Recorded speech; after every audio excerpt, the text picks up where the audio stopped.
All right, guys, welcome back. We're here talking about shape psychology today. I will try to make this much briefer than I did the color one, but we still got to dig into shape a little bit.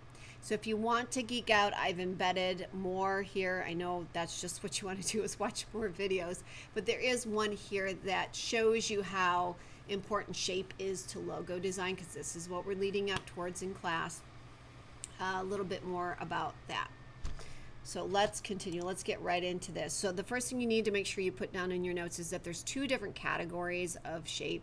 You've got your organic, which are the irregular, more natural looking. So in other words, there are shapes that you can't give a name to. They're a little bit more disorganized than your basic geometric shape. So geometric shapes are any shape that looks like they're man-made with some kind of an instrument. Now, you might not be able to give a name to it, but we can clearly tell, like, right, that one there, that was made with some kind of an instrument. They're a little bit more precise. So psychologically speaking, this is how they affect things. So number one, with your organic, they tend to show a little bit more movement. Now, I'm not saying that there's some geometric shapes that we're about to find out that show a lot of movement, but generally speaking, they don't show quite as much movement as your organic, your more rounded forms do.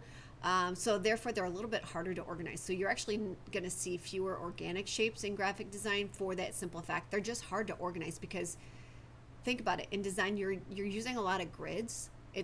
There's nothing to line up, so to speak. There's no straight edges in your organic shape, so that's one of the reasons you don't see them as often.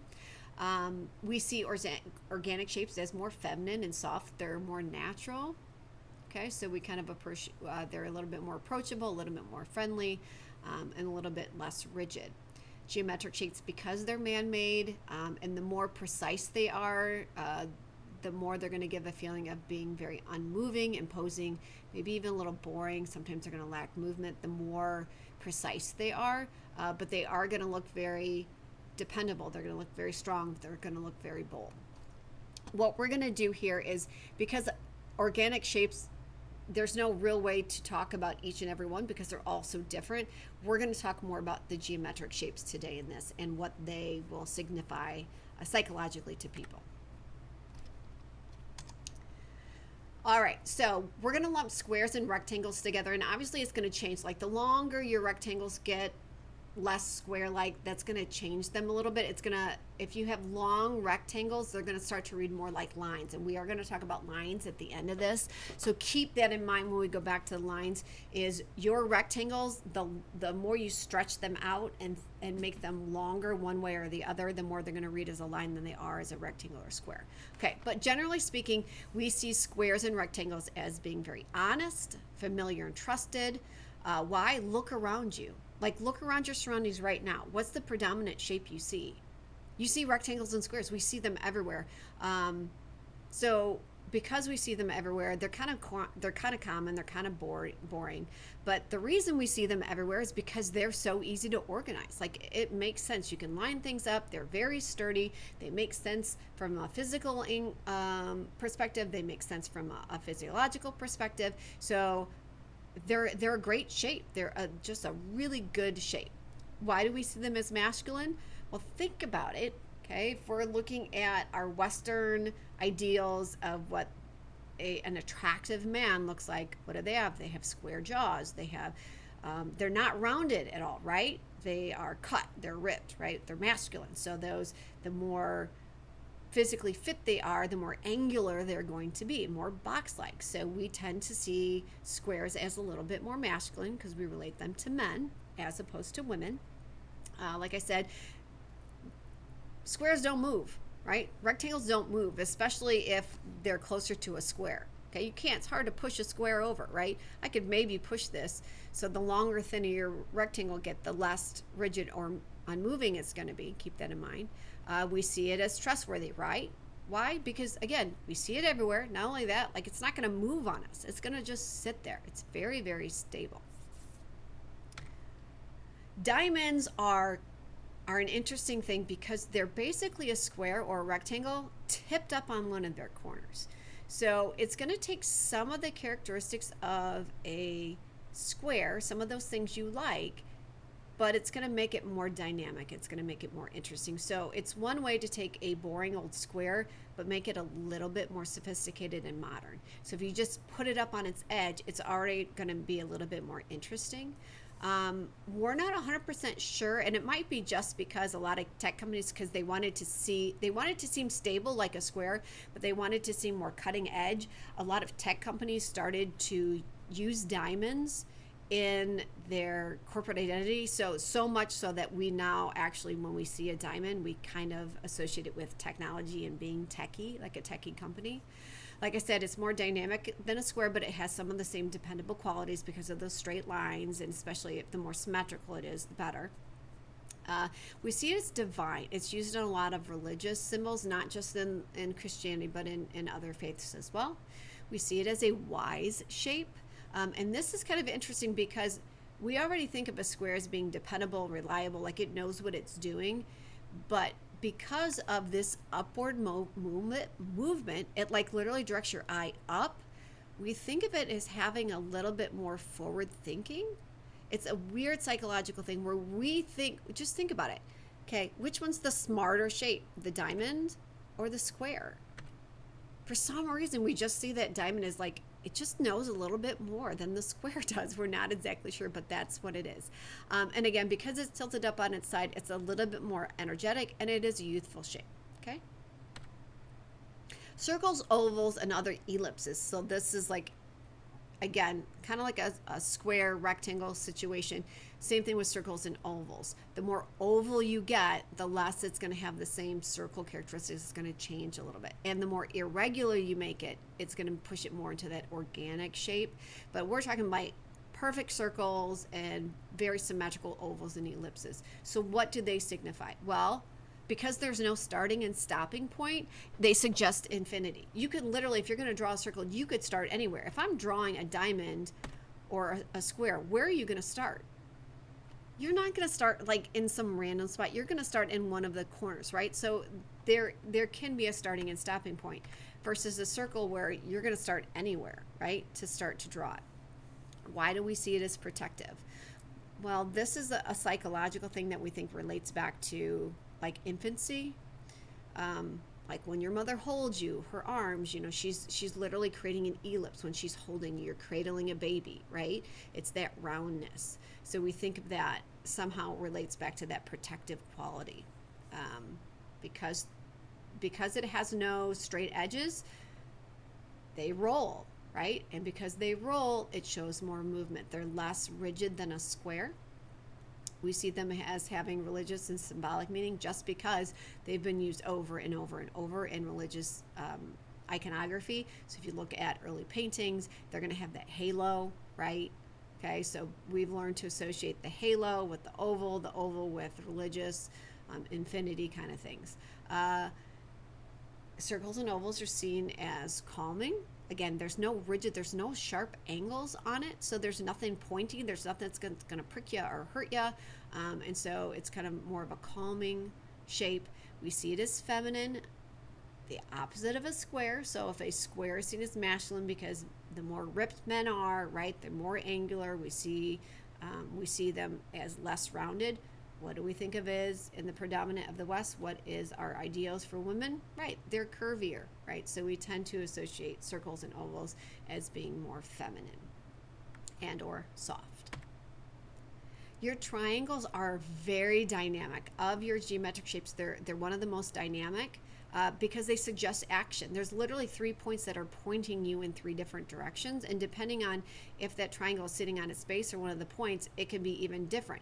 And also if it is asymmetrical, so imagine that you've got a point here, one here. So if it's not symmetrical, it's really going to direct your eye. So triangles have a lot of action, a lot of dynamic movement because it's making your eye. Literally, they will point in a certain direction.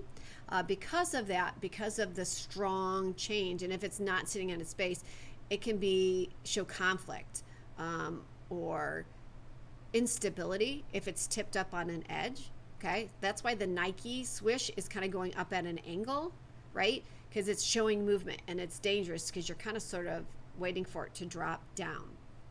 The reason it can show strength, though, this is kind of an interesting thing, is the most stable shape that we know in physics is a triangle. That's why your houses have a steeped or pitched roof, because gravity is going to push down on all sides. It's going to use the force of gravity on both sides to actually hold the other wall up. That's why the pyramids are still standing.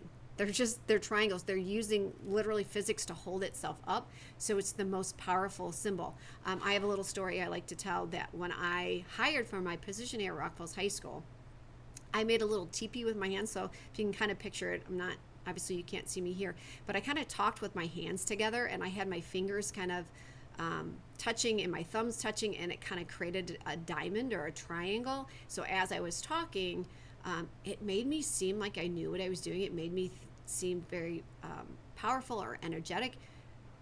Again, guys, I did it because I read it somewhere. I read that was a little trick you could do.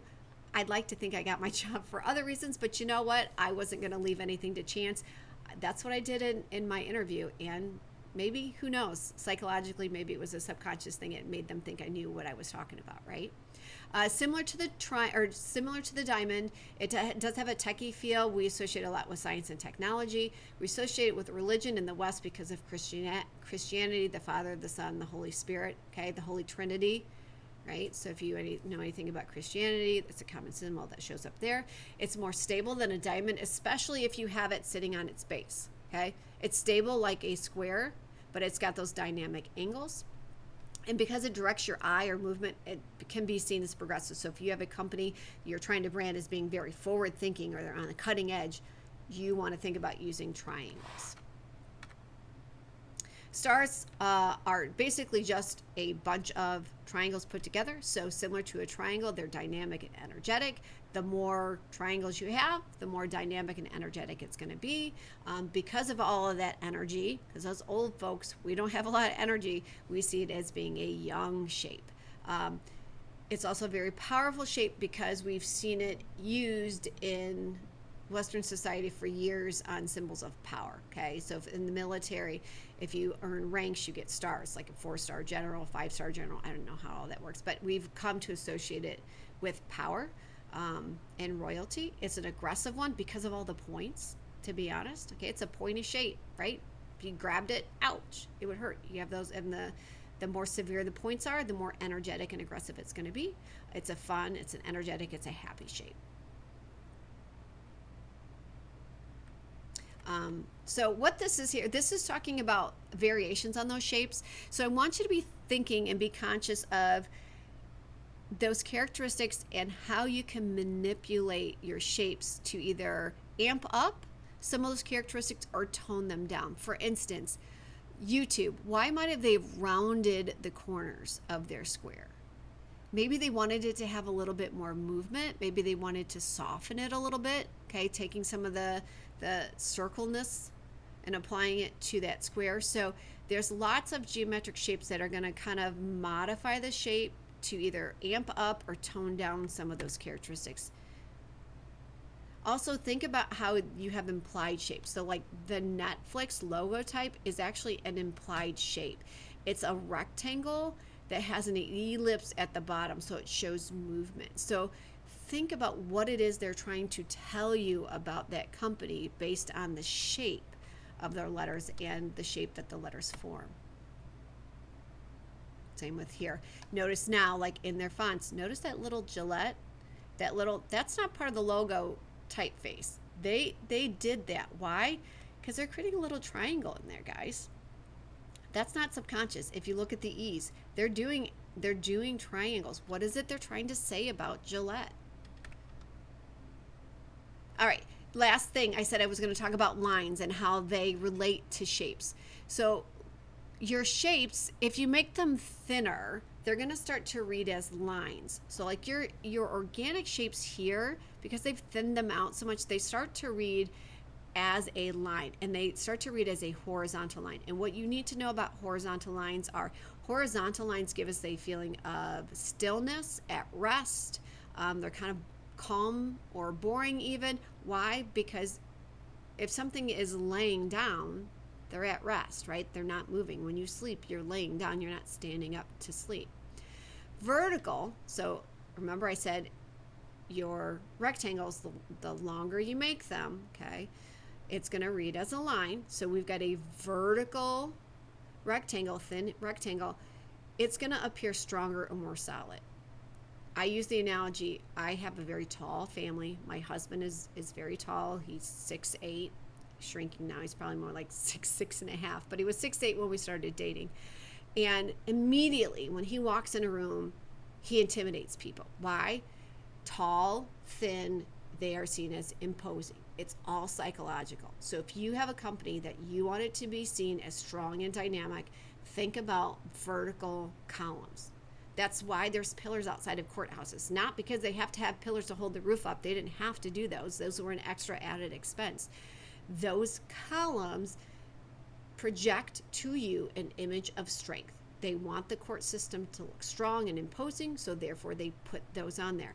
If you are a man and you buy a pinstripe suit, which way are the stripes going? They're not going horizontal. Those stripes are going up and down. Same thing in the military. Your bars do not go horizontal. They go up and down because they symbolize strength, right? Strong and powerful. Sorry, short guys. That's just the way it is. Hate to say it. Diagonal lines. So again, if you have shapes that are going at a diagonal, we're literally waiting for that thing to kind of drop and fall. So it's going to create a feeling of instability or change or action. So if you have a company that you want it to be exciting or energetic, again, you might want the columns, but if you put them at an angle, it's going to maybe make them have a little bit more action or a little bit more energy. Curved lines are like your organic lines. Again, look at the direction, look at the movement, look at the points they have, look at how they've handled that outside line. They're going to suggest movement. So your curved lines are going to suggest movement, and sometimes they'll pair them with geometric shapes. So this is basically an organic shape that's been paired with the dynamic geometric shape of a triangle to try to kind of marry those two together to establish what it is they're trying to tell you about Nike. All right? So next up, your next video lesson is going to be on logo design. So you will stop here to finish up this note sheet. So on this note sheet, you should have branding, color psychology, and shape psychology in this branding section that you will have a quiz on. After that, you're going to have one more quiz over logo design and business card design. Good job, designers.